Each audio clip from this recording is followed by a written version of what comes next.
things. The reason that I picked up on this point is because this is very, very clear, important, and you both have enunciated this very clearly.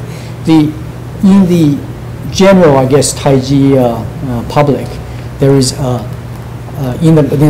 during the process of learning, students always have this.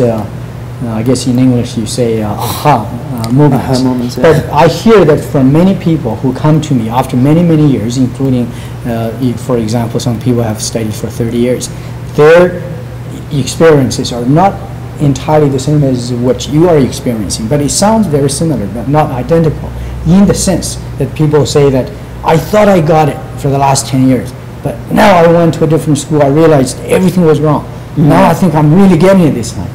And so this is what I'm trying to explain here, is that if you fall into that trap, what is there to guarantee that your understanding today is not as false, incorrect as your understanding yesterday? Mm-hmm. So what I'm hearing from you two is that you are not part of that pattern. What you are saying is that your understanding and what you think you understood, and right from the beginning to today, only after 3 months, or we can extrapolate from that in the next 3 years, 10 years, 30 years, that you were understanding the same thing. It's just the depth of that understanding of the same thing has been increased. So if that is the case, then I guess I say that congratulations. That's very good, because it's a very dangerous path to be on, that when you, after a few more months, you look back and what you did before was invalid. And because once you are on that path, that you are continuously nullifying and realizing that what you were doing before was wrong, and that's a dangerous path. Yeah. So far I'm hearing from you that you are not on that path. What you are doing is that you feel what you were doing yesterday and today are the same, but your understanding is deeper, not that yesterday was wrong. Yeah. So just in the same way, to speak of it analogously, just the way that as the body begins to feel more open, that you notice at the beginning, maybe you think your body's moving okay, but then your back begins to open in a certain way, and then you realize, oh, I can also move like this, and then I need something, another part to open. It's not that. It's not one thing replaces another, but one thing leads to another, and leads to another. That's good, because it's whatever you are feeling, then you realize that not only you can do this, you can do a little bit more, but not only you can do a little bit more of that, you can actually do the same thing with another part of your body.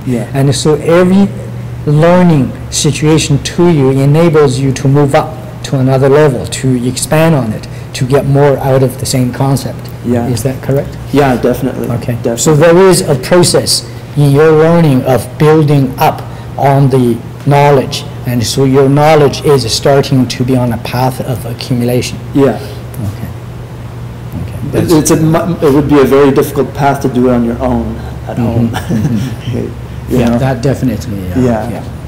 Because we're constantly reminded and constantly exposed to the right thing, and so we're able to reach that deeper knowledge. Okay. Typically, we would begin with foundation exercises, usually including circles, positive circles, negative circles, some combinations of those, and then twisting the towel. So after doing circles, we do the other foundation exercises like twisting the towel and stick sealing, foreclosing, fetching water from the well, and then move on to moving step, usually some kind of footwork exercises or moving practice, and then work on form, whatever form we happen to be working on at that point. So throughout the course, the main focus was the ilu, and that's what we did predominantly, but we did many other forms. We went to choreography for the urlu, we went through the broadsword form, the straight sword form. We also had a great introduction to the Hunyuan system, and also the Qigong system. So it was never it was never only the ilu. We got a wide variety of all sorts of forms from the practical methods system. We also focused on some things like silk reeling and What else? So, Yes, we were exposed to, obviously the foundation exercises. right, exposed to a lot of things, but like Matt said, worked primarily on Ilu as well as learning the choreography for the other forms. And during the first half of the course, we really, I think we worked harder than in the second half of the course to get the feeling of Ilu, get the feeling of the practical method Tai Chi and the body. And during the second half of the course, we often would spend afternoons with Master Chen as he's explaining a concept, often filming those that he would share with other people. But we'd in the mornings be working, and then in the afternoons not work as hard as we had in the first half of the course, but learn more of the concepts to work on the next day. The second half of the course was more fine-tuning of our forms and deeper understanding, whereas the beginning was more general understanding and basic principles and stuff. Well, early on I was doing the rubber cord every day, at least some, and I found that by doing that it was training not just the arm but also the way the body was able to move, allowing me to kind of flex one side of the abdomen without the other side needing to flex. And then I found as I'm doing the form in certain places, being able to move smoothly from one posture to another requires that same thing. So the cord is training not just the arm movement, but the whole body is getting benefits from that. So what about the long shaking of the long staff? Yeah, we did some pull work. Yeah, what do you think? How do you feel about that? It's great to get your body moving in certain ways. I think that at the beginning when I first did it, I didn't really understand how to move like that, and by the end, I feel I can do it quite well actually. Yeah, so it really helped condition the body. Personally, I like the perfectionist aspect of doing the Ilu. Okay. Meaning it seems like you could go deeper and deeper into the Ilu. Okay, so you are an Iluer.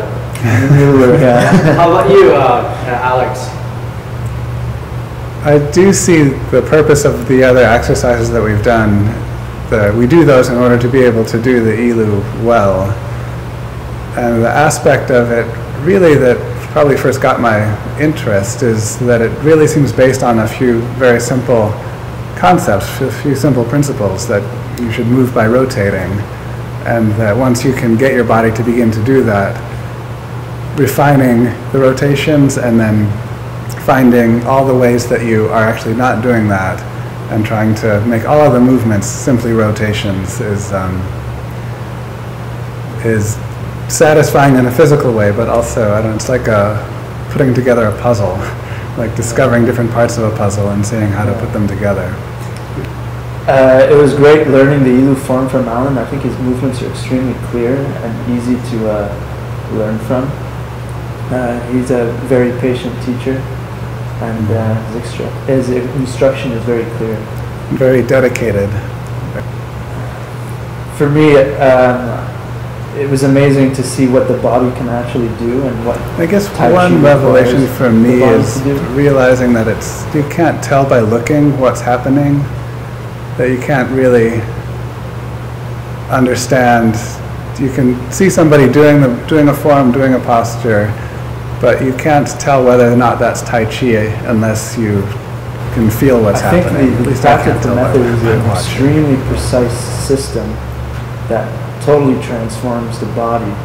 And in the end, what I've seen through my instructors and Master Chen is an unbelievable ability to control your own body and especially somebody else's. Something that I've never seen or even thought possible.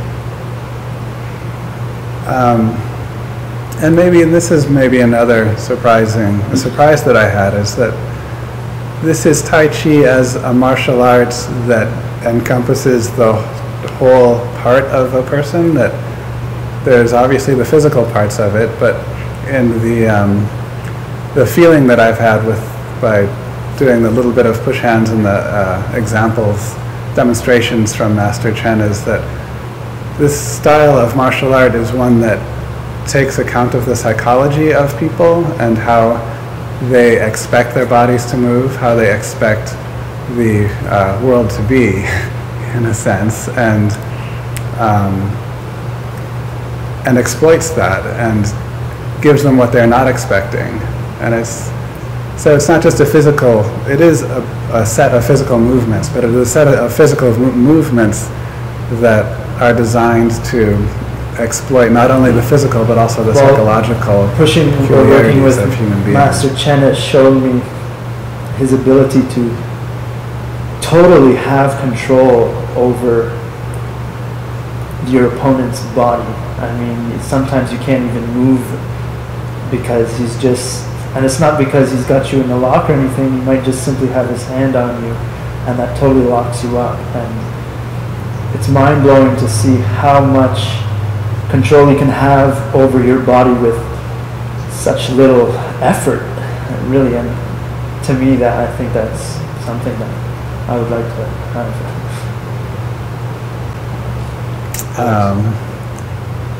And I'd say one quality is an absence of clumsiness, which at first I was going to say that is a gracefulness, but that doesn't really seem to apply. It's not like somebody who's a dancer who makes graceful movements because that's what they're aiming to do. It's more an absence of, he doesn't ever get in his own way, and he doesn't have his opponent get in his way either. It's just a simple absence of clumsiness in the way that Master Chen moves with an opponent. And that, along with quickness, or at least what is an apparent quickness, that I think something is happening and then I see his hand in a place I didn't realize it was even beginning to go, and already it's there.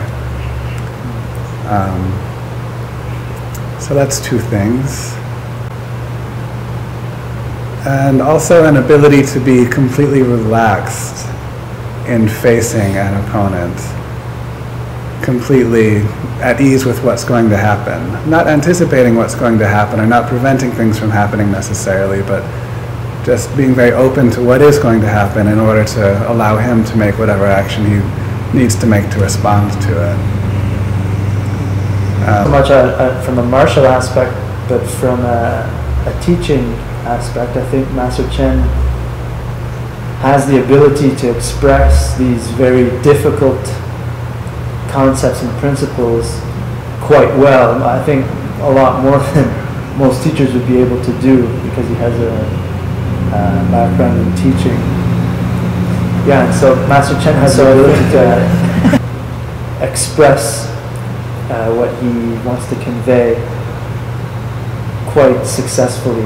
And I can see as a teacher myself that trying to teach Tai Chi to the regular Joe could be a daunting task, and almost impossible in some respects. Yeah,